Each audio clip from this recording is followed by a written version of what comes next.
इच्छा की कार्य रूप में उत्पत्ति। पिछले अध्यायों में आपने पढ़ा कि मानव की किसी भी उपलब्धि का मूल उसकी इच्छा ही होती है।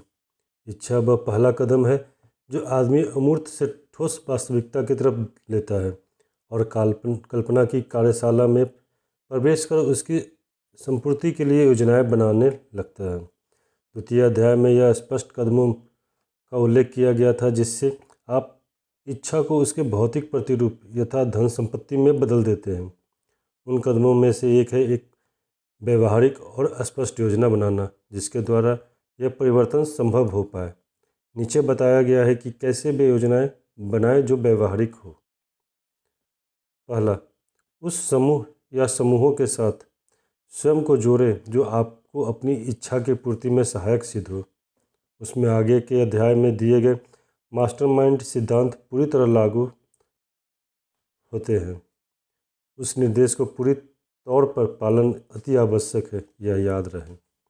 दूसरा, अपना मास्टरमाइंड गठबंधन बनाने के पूर्व निश्चित कर ले कि आप अपने समूह के लोगों को व्यक्तिगत रूप से उनके सहयोग के लिए क्या कुछ प्रतिदान दे सकते हैं। यह बात निश्चित है कि कोई भी बिना कुछ प्राप्त किए कुछ भी लगातार देने को राजी नहीं हो सकता। हालांकि यह प्रतिदान या सहयोग सदैव धन या पैसे के रूप में हो ये जरूरी नहीं है। तीसरा, अपने मास्टरमाइंड ग्रुप के सदस्यों से हफ्ते में कम से कम 2 बार तो अवश्य ही मिलें। यदि ज़्यादातर मिल सके तो और अच्छा। ऐसा तब तक करें जब तक कि आपकी धन कमाने की योजना हर तरह से त्रुटिहीन और संपूर्ण न हो जाए। मास्टरमाइंड को सिद्धांत तभी सफलतापूर्वक लागू किया जा सकता है जब आपका मास्टरमाइंड ग्रुप से पूरी समरसता एवं तादात्म्य स्थापित हो। इसके अलावा दिमाग को निम्नलिखित तथा अस्थायी रूप से देखें। प्रथम, आप उस काम में ही तत्चित होकर लगे जो आपके लिए बेहद महत्व का है। आपकी योजना पूरी तरह त्रुटिहीन होनी चाहिए। द्वितीय, आपके पास शिक्षा, अनुभव, योग्यता तथा कल्पना शक्ति तो होना ही चाहिए। आपकी दूसरों के संगत तभी ठीक बैठेगी जब आपके अंदर यह गुण तुलनीय रूप से विद्यमान हो। तुलनीय रूप से इसलिए कि हर आदमी में तो यह गुण एक से नहीं होते, लेकिन उसे दूसरों से सहयोग करना जरूरी है। आपको अपनी योजनाएं धन प्राप्ति की तो स्वयं ही बनानी पड़ेगी, परंतु उनकी अपने मास्टरमाइंड ग्रुप से चर्चा तो करनी ही पड़ेगी, तभी तो उनकी उत्पादकता और सफलता की संभावना तय हो पाएगी। आपको यह योजनाएं बनाकर इनकी सफलता की संभावना भी परखनी पड़ सकती है, क्योंकि जरूरी नहीं है कि आपकी हर योजना सफलता दिलाए। वस्तुतः आपको अपनी योजनाएं बनानी और मिटानी तब तक पड़ेगी जब तक कि वह पूरी तरह से कारगर परिणाम न देने लगे। इसके लिए आप में धैर्य और लगन चाहिए। इन्हीं की कमी के कारण ज़्यादातर लोग अपनी योजनाएं सफल नहीं कर पाते। आपकी योजना तो व्यवहारिक और पूरी तरह से लागू करने योग्य नहीं होने चाहिए, लेकिन याद रखें, अस्थायी हार कोई असफलता नहीं होती। थॉमस एडिसन 10,000 बार असफल रहे थे इलेक्ट्रिक बल्ब बनाने में। सफलता के पूर्व यानी उन्होंने 10,000 बार अस्थायी हार स्वीकार की, परंतु उनको अंतिम सत्य नहीं माना। अस्थायी हार से तो सिर्फ एक सबक ही लेना चाहिए कि आपकी योजना में कोई गड़बड़ है, उसको सुधारना बेहद ज़रूरी है। हेनरी फोर्ड ने इतनी दौलत और शोहरत इसलिए नहीं कमा पाए क्योंकि वह कोई बहुत मेधावी व्यक्ति था, बल्कि इसलिए कि उसकी योजना त्रुटिहीन होने तक सुधारी गई। बाद में सफलता तो मिलनी ही थी। फोर्ड से ज़्यादा बुद्धिमान और ज़्यादा धैर्यवान लोग भी लाखों होंगे, परंतु उन दोनों गुणों का सही समन्वय वही प्राप्त कर सका था। आपकी उपलब्धि आपकी योजना पर ही आधारित रहती है। पर उदाहरण सैमुअल इंसुल का है। उनका व्यापार मंदी से पूर्व अरबों डॉलरों का था, परंतु मंदी में उन्होंने अपनी योजनाएं बदली, लेकिन वह त्रुटिहीन नहीं रही, जिसके फलस्वरूप वह सब कुछ गंवा बैठे। उनके मामले में कमजोरी का कारण उनकी लगन में कमी थी, जो अपनी योजनाओं को पुनः परिलक्षित कर सुधार न सकी। जेम्स जे हिल को भी अस्थायी हार मिली थी। तब उन्होंने पूरब से पश्चिम को रेल मार्ग से जोड़ने का प्रयत्न किया था, लेकिन अपनी योजना में सुधार कर उन्होंने उस अस्थायी हार को विजय में बदल दिया। हेनरी फोर्ड को तो असफलता का सामना तय करना पड़ा जब वह अपने विकास के लगभग शिखर पर पहुंच गए थे। वस्तुतः बिना ऐसे भटके या अस्थायी हार झेलने कोई भी इंसान धन दौलत एकत्रित करने में समर्थ नहीं हो सकता, न कभी हुआ ही है। हार को यह स्वीकार करते हुए पुनः प्रयत्न करें कि हमारे प्लान में कोई कमी रह गई। यदि पहले ही मैदान छोड़ दिया तो आप एक प्लानवादी ही माने जाएंगे। और यह भी सच है कि प्लानवादी कभी विजय नहीं होता तथा विजयी कभी पलायन नहीं करता। अपने मास्टरमाइंड ग्रुप का चुनाव करते हुए कोशिश करें कि उसके वही सदस्य हो जो हार आसानी से स्वीकार नहीं करते। कुछ लोगों की धारणा है कि पैसा पैसा को बनाता है। यह पैसा नहीं वरन उनको प्राप्त करने का अदम्य कामना या इच्छा है जो सही योजना और विश्वास से पैसा बनाती है। पैसा अपने आप में तो कुछ नहीं, एक निष्क्रिय पदार्थ मात्र है। यह न बोलता है न कहता है, परंतु सुन सकता है उस आदमी की आवाज़ जो उसके प्रति अदम्य इच्छा रखता है। अपनी सेवाओं की बिक्री के लिए योजना बनाना। बुद्धिमत्ता से अपनी योजना बनाना सफलता की पहली सीढ़ी है। उसके बारे में किसी प्रकार काम किया जाए, यही इस उपशीर्षक के अंतर्गत स्पष्ट किया गया है। हर बड़ा आदमी कुछ न कुछ देकर ही बड़ा बन पाता है। वह क्या देता है? अपने विचार या आइडिया या अपनी योग्यतापूर्ण सेवाएं, और बदले में पाता है शोहरत और दौलत। इस ज़रूरत का विश्लेषण करते समय हमें दो बातें स्पष्ट समझ लेनी चाहिए। संसार में ज़्यादातर दो ही प्रकार के इंसान मिलते हैं, वे जिनको नेता कहा जाता है और वे जो अनुयायी होते हैं। आप पहले ही तय कर लें कि आप क्या होना चाहते हैं, नेता या अनुयायी। इन दोनों स्थितियों में जो कीमत चुकानी पड़ती है उसके मूल्यों में फ़र्क बहुत ज़्यादा होता है। अनुयायी को वह कभी पाने की उम्मीद नहीं करनी चाहिए जो एक नेता को प्राप्त होता है, क्योंकि उसे देना भी ज़्यादा पड़ता है। वैसे एक अनुयायी होने में भी कोई मानहानि नहीं होती। अनुयायी होना कोई निकृष्ट बात नहीं है। ज़्यादातर नेता शुरुआत में तो स्वयं अनुयायी हो रहे थे। वे नेता बन पाए क्योंकि वे काफ़ी अक्लमंद अनुयायी थे। कुछ एक अपवादों की बात छोड़ दे तो वह आदमी जो अक्लमंद अनुयायी नहीं हो सकता, कभी योग्य नेता भी नहीं हो सकता। जो अनुयायी अपने नेता का बुद्धिमत्ता से अनुसरण करता है, वह स्वयं योग्यतापूर्ण नेतृत्व के गुण स्वयं में विकसित कर लेता है। उसमें यह कुव्वत होनी चाहिए कि कैसे सही मौका प्राप्त कर अपने नेता के गुणों को आत्मसात करें। नीचे एक नेता के जरूरी गुणों के बारे में बताया गया है। दृढ़ साहस, जिसका आधार हो वो, और अपने व्यवसाय से प्राप्त पूरा ज्ञान। कोई अनुयायी ऐसे नेता की कामना नहीं कर सकता जिसका स्वयं पर विश्वास और अपनी करनी का साहस न हो।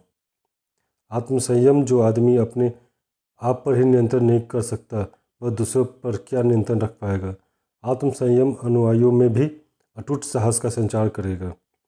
एक सूक्ष्म न्यायबोध, सही गलत का न्यायोचित विश्लेषण एक नेता का वह गुण होता है जो अनुयायियों से उसके प्रति निष्ठा जागृत करता है। निर्णय की स्पष्टता, जो भी निर्णय लिए जाए उसमें कोई संदेह की गुंजाइश न हो। योजनाओं की स्पष्टता, यानी क्या करना है। वह नेता जो स्वयं ही नहीं जानता कि उसको क्या करना है, किस तरह आगे बढ़ना है, वस्तुतः नेता होता ही नहीं है। ऐसे नेता की कोई भी बात उसका अनुयायी क्यों मानेगा। उसके सामने एक पूर्णतः व्यवहारिक कार्यक्रम होना चाहिए, नहीं तो दिशाहीन जहाज की तरह वह भटकता और भटकता रहेगा। हमेशा जो मिलने की उम्मीद हो उससे ज़्यादा योगदान करने की आदत। नेता वही कामयाब होता है जो अपने अनुयायियों से ज़्यादा खुद करने की तबीयत रखता है, यानी जो वह चाहता है उसके अनुयायी करे, उससे ज़्यादा उसे खुद करने के लिए सदैव तत्पर रहना चाहिए। एक सुदर्शन व्यक्तित्व, जहाँ कोई सौंदर्य शास्त्र मापदंड नहीं वरन नेता एक सलीके से काम करने वाला आदमी होना चाहिए। बेतरतीब ढंग से स्वयं को रखने वाला नेता अनुयायियों को क्या सिखा देगा। वे यह नहीं कहेंगे कि उनका अव्यवस्थित व्यक्तित्व उनका मार्गदर्शन कर ही नहीं सकता। हमदर्दी के साथ समझदारी, किसी भी योग्य नेता को एक आवश्यक गुण है। वह हर बात पर सहानुभूतिपूर्वक विचार करना और पूरी बात समझने का धैर्य रखना अच्छे नेता के लिए आवश्यक है। विवरणों पर महारत होना अर्थात बिल्कुल फोटोग्राफिक याददाश्त होना। एक बार विवरणों को देखते ही उनका दिमाग में यह इस प्रकार अंकित हो जाना कि उन्हें कभी भी प्रयुक्त किया जा सके। पूरी जिम्मेदारी उठाने की तत्परता। यह भावना सिर्फ श्रेय देने वाले कामों में ही होना चाहिए, बल्कि ऐसे कामों में भी होना चाहिए जहां कमजोरियां और त्रुटियां उजागर की गई हो। ज़्यादातर लोग सफलता की जिम्मेदारी लेने को तो तत्पर रहते हैं, परंतु गलती सजा दूसरों के सर पर डालना चाहते हैं। ऐसे लोग कभी योग्य नेता नहीं हो सकते। सहयोग देते हुए काम करने की क्षमता। कुछ लोग अकेले तो काम बड़ी मुस्तैदी से कर लेते हैं, परंतु एक दल में हिस्सा बांटकर काम करना उन्हें नहीं आता। ऐसे नेता न ज़्यादा दिन तक टिक पाते हैं, न उनको नेता बनने की ही चेष्टा करनी चाहिए। एक अच्छा नेता वह व्यक्ति होता है जिसे चाहे खुद काम करना न आता हो, पर दूसरों से काम लेने में महारत होनी चाहिए। नेतृत्व सहयोग की अपेक्षा करता है और सहयोग से ही शक्ति प्राप्त होती है। नेतृत्व के भी दो प्रकार होते हैं। आम सहमति से नेतृत्व जो ज़्यादा कारगर रहता है, और ज़बरदस्ती का नेतृत्व जो क्षणस्थायी ही होता है, जैसा कि विश्व के इतिहास से ज्ञात होता है। दूसरी तरह का नेतृत्व अधिनायकों या डिक्टेटर या तानाशाहों का होता है। ऐसे लोग धूमकेतुओं की तरह अचानक चमक उठते हैं और शीघ्र ही अस्त भी हो जाते हैं। मानव का स्वभाव ही नहीं है ज़बरदस्ती का नेतृत्व बर्दाश्त करना। आज का युग आम सहमति से नेतृत्व का युग है। जो पुराने टाइप के ज़बरदस्ती वाले नेतृत्व के हामी है, वह इस युग में बेकार है। आज का नेता वह योग्य नेता होता है जो अपने अनुयायियों के प्रति सौहार्द और बराबरी का भाव रखता है। यह आपसी सहयोग का युग है। Napoleon, Kaiser William, jar of रसा का नहीं जो तलवार के जोर पर अपना साम्राज्य चलाते थे, वे कितने दिन चले यह सबको मालूम है। नेता वह है जिसमें ऊपर दिए 11 गुणों का समावेश है। जिनमें यह गुण होते उन्हें ही आज नेतृत्व करने का सौभाग्य प्राप्त होता है। अपना मौका ताड़ना आज के नेतृत्व की पहली पहचान है। वे ही योग्य नेता सिद्ध होते हैं जो अपना मौका गंवाते नहीं हैं। नेतृत्व की असफलता के 10 मुख्य कारण। विवरणों को सही प्रकार से व्यवस्थित न कर पाना। आज के युग में जो अपने विवरणों को सही प्रकार व्यवस्थित कर ले वही श्रेष्ठ नेता बन सकता है।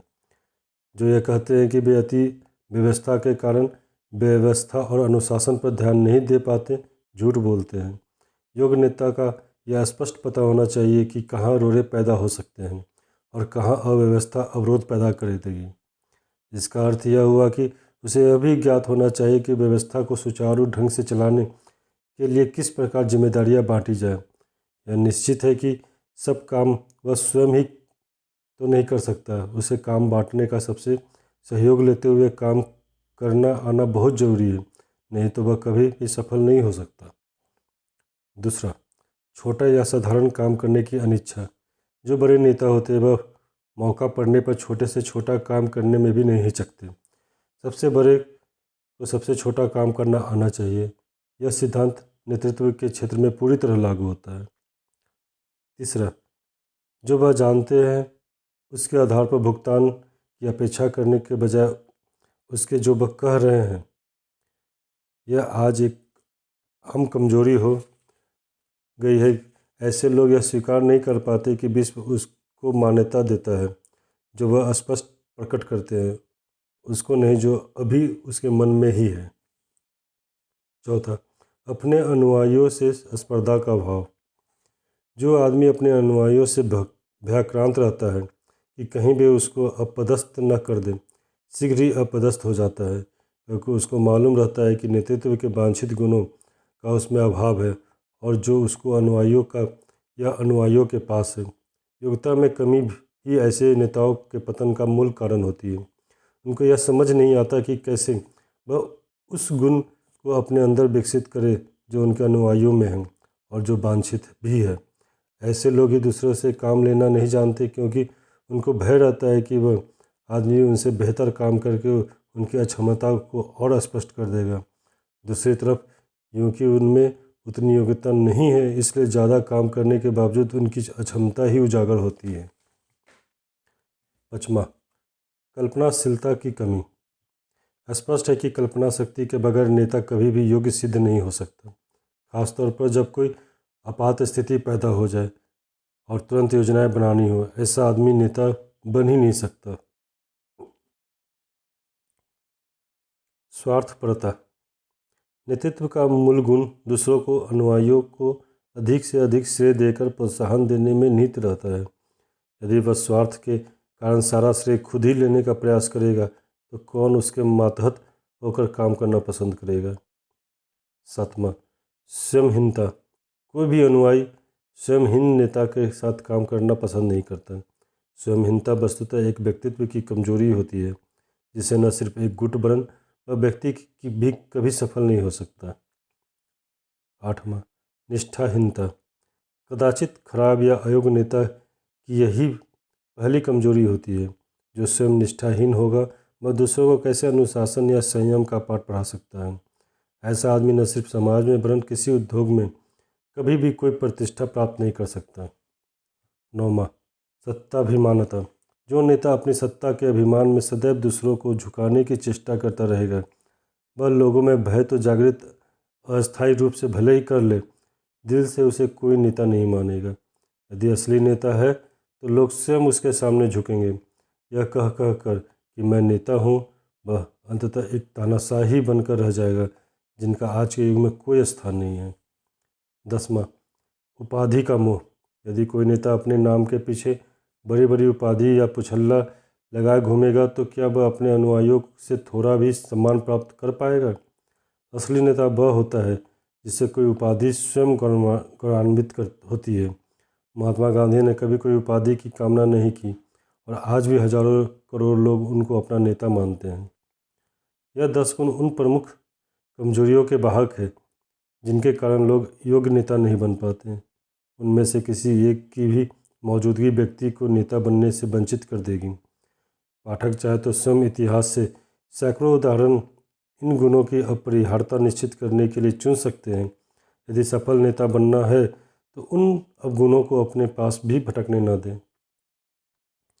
इस अध्याय को संपन्न करने से पूर्व कतिपय उन उर्वरक क्षेत्रों का उल्लेख आवश्यक है जहाँ पुरानी नेतागिरी से काम नहीं चलने वाला और जहाँ नए नेतृत्व गुणों से असीमित मौके उपलब्ध होंगे। प्रथम, राजनीतिक क्षेत्र, जहाँ नए प्रकार के नेताओं की अति आवश्यकता महसूस की जा रही है। आज के उपलब्ध नेता पुरानी चाल के हैं जो जनता का विश्वास लगभग खो चुके हैं। शायद कुछ दिन और ये अपनी शोहरत और दौलत या पद प्रतिष्ठा के कारण और चल जाए, मगर उनका काउंटडाउन शुरू हो चुका है। द्वितीय, बैंकिंग व्यापार क्षेत्र जो उस समय महती सुधार प्रक्रिया से गुजर रहा है। बड़े बड़े बैंकरों को समझ में आ चुका है कि उनका युग आ गया, अब तो नए खून की दरकार है जो इस क्षेत्र को संभाल सकें। इस क्षेत्र में आज असीमित संभावनाएं उपलब्ध हैं। तृतीय, औद्योगिक क्षेत्र में भी नए नेतृत्व की बड़ी ज़रूरत महसूस की जा रही है। पुराने उद्योग नेता का मूल विचार मानव समीकरणों के बजाय संपत्ति लाभ होता था। आज ज़रूरत उन लोगों की है जो पूरे उद्योग को एक मानव दृष्टि से देखें। धन प्राप्ति तो विकास का एक सह उत्पाद ही हो सकता है, मुख्य ध्येय नहीं। चतुर्थ, धार्मिक क्षेत्र। आकलन संप्रेषण के इतने माध्यम उपलब्ध है कि धर्म की सही या गलत दोनों व्याख्याओं का समाज पर तुरंत प्रभाव दृष्टिगोचर होता है। पूरे के पूरे टीवी चैनल आज दर्जनों की संख्या में धर्म की व्याख्या में जुटे हैं। इन्हें अपनी दकियानुसी सोच को विस्तृत करना होगा।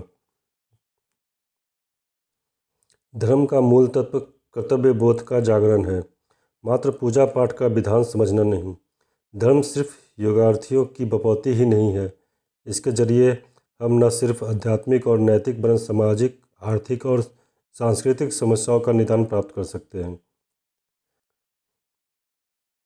धर्म केवल विगत की गतिविधियों का ही नहीं वरन भविष्य के कार्यक्रमों का भी सूत्रधार हो सकता है। उसके नेताओं को सिर्फ उपदेश ही नहीं देना होगा वरन उनको पालन करने का रास्ता भी स्पष्ट करना होगा। षष्ठ, पत्रकारिता का क्षेत्र आज का सर्वाधिक संभावना प्रकट करता है। नेतृत्व के विकास के लिए आज के पत्रकारों के पास इलेक्ट्रॉनिक और प्रिंट मीडिया के जरिए एक बड़ा व्यापक क्षेत्र उपलब्ध है।